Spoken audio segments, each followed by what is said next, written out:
નમસ્કાર. આજનો વિષય ખૂબ જ મહત્વપૂર્ણ રહેવાનો છે કેમ કે આજના વિષયમાં આપણે વાત કરવાની છે આપણા શારીરિક સ્વાસ્થ્યની લાભ અને હાનિ વિશેની. તો પ્રથમ તો આપણે વાત કરીએ કે આજકાલ હલકા નાસ્તા આપણે ઘણીવાર કરતા હોઈએ છીએ, જેમાં વાત કરું છું હું ફાસ્ટ ફૂડની.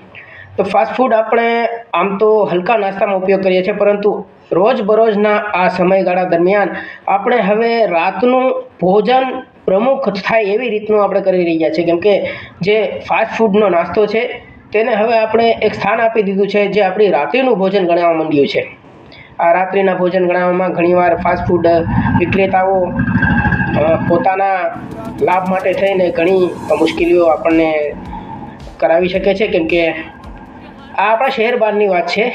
ફાસ્ટ ફૂડ એ માટે કહેવા માગું છું કેમ કે આજકાલ મેં ઘણા યુવાનોને જોયા છે કે ફાસ્ટ ફૂડની જે વિક્રેતાઓ હોય છે, જ્યાં ઠેલાઓ હોય છે, લારીઓ હોય છે, ત્યાં ભીડ લાગી હોય છે, પરંતુ ખરેખર એવું પણ જોવા મળ્યું છે કે રાત્રિના સમયગાળા દરમિયાન યુગલો ત્યાં જોડાઈ રહ્યા છે, કેમ કે યુગલો જે છે એ ખૂબ પ્રમુખ ભોજન માટે થઈને રાત્રિમાં ત્યાં પહોંચે છે અને સ્થાનિક જગ્યાઓ પર તે પોતાના હિસાબથી અને પોતાના રોચક દરમિયાન જેવો તેમને સ્વાદ આવે તેવો નાસ્તો કરે છે. પરંતુ એક વાત કહેવા માંગુ છું કે આપણા શહેરની બહાર કદાચ આપણે નીકળીએ અને મુસાફરી દરમિયાન જો કોઈ હોટલ, સપોઝ કે કોઈ હોટલ છે અથવા કોઈ પણ એવી જગ્યા છે જ્યાં આપણને રોકાવાનું થાય છે અને જમવું પડે એમ જ છે, તો ત્યાં સાવધાની રાખવી, ચેતી જજો.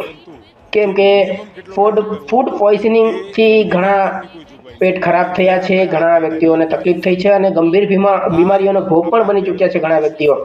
તો હું મારા અને તમારા સ્વાસ્થ્યના લાભ માટે થઈને આપણે આટલું જણાવી રહ્યો છું કે તમે ફાસ્ટ ફૂડ જરૂર ખાઓ, પરંતુ સાવચેતી રાખો કે શું એ ફાસ્ટ ફૂડ આપણા માટે થઈને અનુકૂળ છે, શું આ ફાસ્ટ ફૂડથી આપણને કોઈ નુકસાની છે, શું આ ફાસ્ટ ફૂડ રોજબરોજ આપણે ખાવાથી કોઈ પણ જાતની મુશ્કેલીનો અનુભવ થાય છે.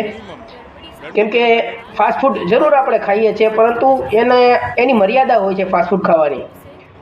તમે જેટલો પણ ફાસ્ટ ફૂડ ખાઓ છો ત્યાં એની મર્યાદિત ફાસ્ટ ફૂડ ખાવાનો સમય હોય છે, અને એમાં પણ આપણે જો ફાસ્ટ ફૂડને એકદમ ઉપર ચડીને લઈ લેશું તો આપણા સ્વાસ્થ્ય માટે થઈને ખૂબ હાનિકારક છે.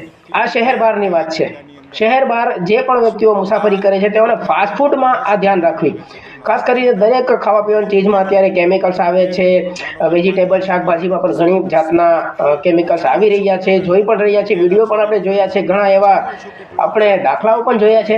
પરંતુ શહેર બહાર કદાચ તમે જાઓ અને જો તમારે જે તે જગ્યા ઉપર ખાવાનું અથવા સેવન કરવાનું ફરજિયાતપણે થઈ શકે છે, તો તે ગમે તે વસ્તુ હોય, ગમે તે ચીજ વસ્તુનું આપ સેવન કરો છો તેનું નિરીક્ષણ કરી લેવું. કેમ કે ક્યારેક આપણા જીભથી થઈને આપણા પેટ સુધી બીમારીઓ પહોંચે છે અને આ બીમારીઓ ઘણીવાર આપણો ભોગ લઈ બેઠે છે. તો ફાસ્ટ ફૂડ જરૂરથી ખાવું, પરંતુ ફાસ્ટ ફૂડને યોગ્ય સમય પર ખાવું અને ખાસ કરીને ફાસ્ટ ફૂડની ચકાસણી કરવી.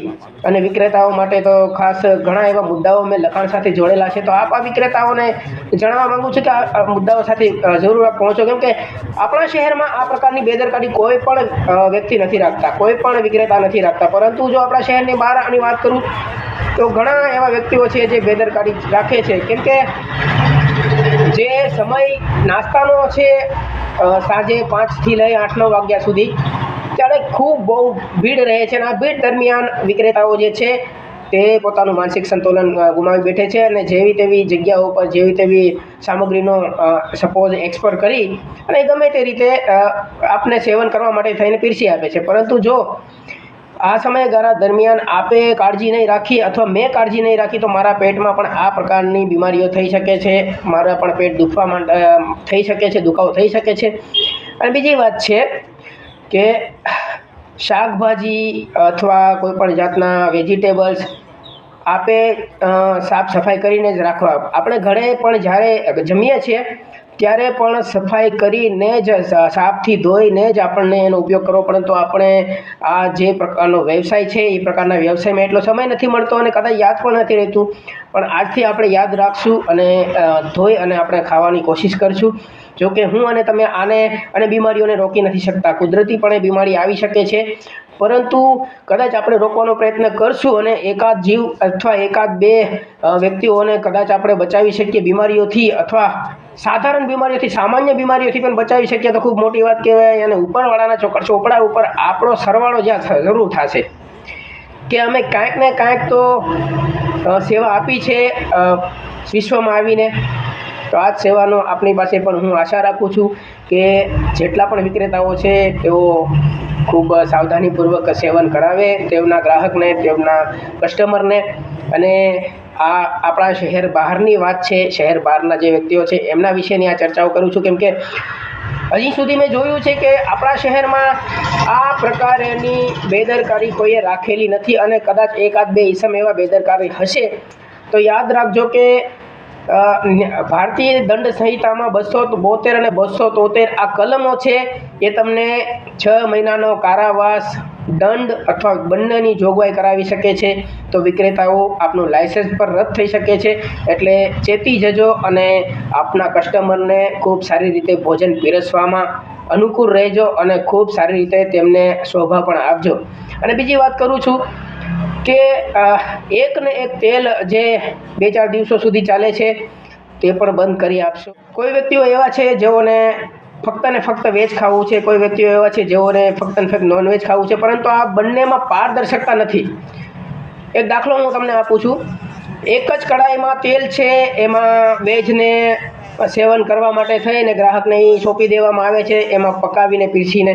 પરંતુ એ જે તેલ છે એમાં ને એમાં નોનવેજને પણ તળવામાં આવે છે. અને એ જ વસ્તુ, તમામ જે શક્તિઓ છે, તમામ જે વસ્તુઓ છે એ નોનવેજ અને વેજ બંનેને સેમ વસ્તુ મળે છે. એક જ કડાઈ છે, એક જ તેલ છે, એક જ ચમચો છે. એટલે કે નોનવેજ અને વેજમાં કોઈ પણ જાતની પારદર્શકતા છે જ નહીં. તો મહેરબાની કરીને વિક્રેતાઓને હું હાથ જોડીને પ્રાર્થના કરું છું કે કોઈનો ધર્મ ભંગ થાય એવી કોઈ બેદરકારી ના કરશો.